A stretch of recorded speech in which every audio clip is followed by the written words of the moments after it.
Okay, så jeg synes, vi skal se noget lidt sjovt, som jeg har lavet. Nej, det er ikke sjovt. Interessant, som jeg har lavet her i går. I går der lavede jeg nemlig, jeg var hernede i skoven. Og stejlige skov, eller dalen her, hvor kvierne har været over sommeren.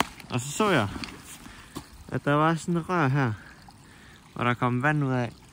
Og det så ud til, at det ikke var misfarvet eller noget, så jeg tænkte, nå, det var nok vand. Nogenlunde rent vand, tænker jeg. Ud fra markerne af, eller sådan et eller andet.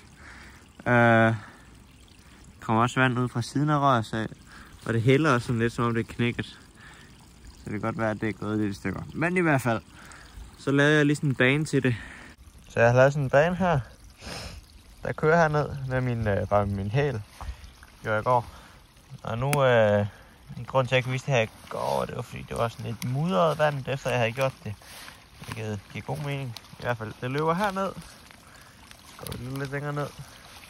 Og jeg selvfølgelig sørger for, at det ikke bare går lige ned, som det nok har været det hurtigste. Så for at det selvfølgelig burer sådan lidt. Lidt frem og tilbage. Så, nu er jeg nødt til at gå forbi det her træ. Ui, ind i skoven. Up. Herned. Så kører det herned, og så kommer det lidt sjovt herovre, så vi hopper op på den anden side. Så går alt vandet herfra ned i det her hul. Og så sker der ikke noget her. I går der løb vandet her. Så det er noget, jeg lige har opdaget i dag. Så kommer vandet ud der. Så der er sådan en tunnel her under jorden. Det er lidt sjovt. At den sådan laver det. Så kan der komme dyr herover. Små insekter. Ja. Så går det herned og videre. Så sådan små vandfald. Det er vel egentlig en form for vandfald. Der er det i hvert fald her, kan jeg se. Der er sådan et insektvandfald. Ja, rimelig cool. Synes jeg i hvert fald. Kommer det og lander der. På en sø. Så kører det herned. Kører videre. Up. Og herned. Super hurtigt. Forbi den her rod. Se her, kører den over roden.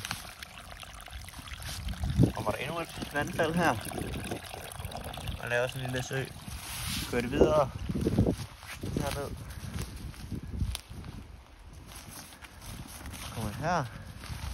Så bliver det sådan lidt fladt. Så kommer der mere sådan noget sand.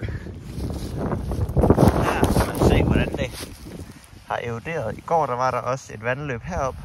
Så man kan se, der er sådan striber efter, der har været her. Der var sådan 2, og så var der sådan en ø her i midten. Så det kom sådan her forbi. Men nu er der ikke mere vand her, fordi at det som vand har det med at gøre, det er altid at finde den korteste vej. Og hvis den korteste vej er den ene vej, som jeg lige har vist, så er det den vej, den tager. Men så kommer den i hvert fald videre herfra, og så hele vejen ned i det her hul. Og det der er lidt sjovt, det er at i går, der var nede i det der hul. Så lige inden jeg gik, så røg ned det der hul. Der kom et nyt hul. Og jeg ved ikke, den har løbet der hele natten. Siden klokken 1 i går. Og nu er, jeg tror klokken er 9 eller sådan noget nu. Så bare kørt der. Det er lidt sjovt. Jeg ved ikke, hvor det røg hen, men det må vel ryge under jorden her. Et eller andet sted. Så ud i den store å. Går vi lige overhegnet. Kommer man herud i den. Den her. Eller kan man nok ikke kalde det. Men i hvert fald en dejlig bæk. Nej, der er faktisk længere nede. Der vil jeg måske kalde det noget. Der er den sgu bare en. Her er der også et lille vandfald. Der er i hvert fald lidt vand der. Så er der sådan et lille bådområde her, hvor det fylder lidt mere. Her kommer vi herover. Så flyder det også over der. Og her flyder det faktisk over det hele. Det er lidt sjovt at se. Så kommer man videre herinde. Her flyder det også en del over. Ja, det er dejligt. Der. Det er sådan her. Der er kommet så meget vand nu, at det nærmest ikke er en å mere her. Det er bare sådan en stor vandpyt. Der er selvfølgelig nogle steder, hvor der er dybere. Der hvor det ikke har været. dernede. Svinger sådan her. Det er dejligt at se. Svinger hele vejen. Her.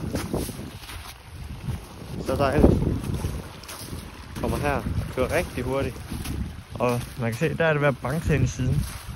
Så over tid, så vil der jo komme et større hak herinde af. Jeg kan meget se, der har været. Der har været lidt højere vand, så har det også været heroppe. Og det er også ved at erodere ind i bakken. Så man kan se, at det sådan går ind her. Ja. Så går det videre, og det er altså ret dybt vand det her. Jeg ved ikke, om jeg lige kan vise jer, men jeg røg engang bunden. Jeg ved ikke om jeg ved ikke, om min skubbestøv er lige dybt nok. Her er det ikke så dybt, så her kan man godt gå over, håber jeg. Ja. Ja. Sådan der. Og herover. Og det er altså et rigtig dejligt landskab det her. I hvert fald om sommeren.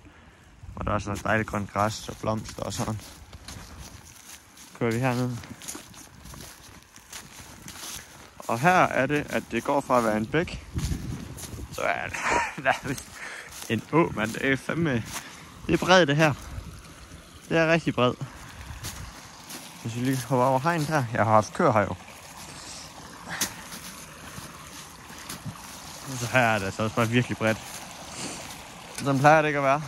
Det plejer kun at være sådan, når det virkelig har regnet. Men det har også bare været rigtig vådt i år. Og de har set sådan her ud hele vinteren. Næsten lige sådan vandet kom. Og det bliver større herovre. Men det er selvfølgelig fordi, at vandet ikke har en klar å at gå ned i. Så, eller bæk. Så er det selvfølgelig svært for vand. Men man kan se, at der er sådan mere en strøm her, hvor åen skal være. Men jeg tænker, at til sommer, det sagde jeg sådan set også sidste år, at jeg om sommeren vil så grave et hul i jorden, så at vand kan komme en mere klar vej. Fordi det er sådan set kun lige her en 10-15 meter, hvor det lige mangler. Og så er der en å igen. Men ja, altså man bare lader naturen gøre det. Det er jo altid sjovt at se, hvordan de gør. Så det var det. Sådan en lille sjov video, hvor jeg viser jer vores små vandsystemer hernede i dalen. Og hvordan det ser ud. Så farveler.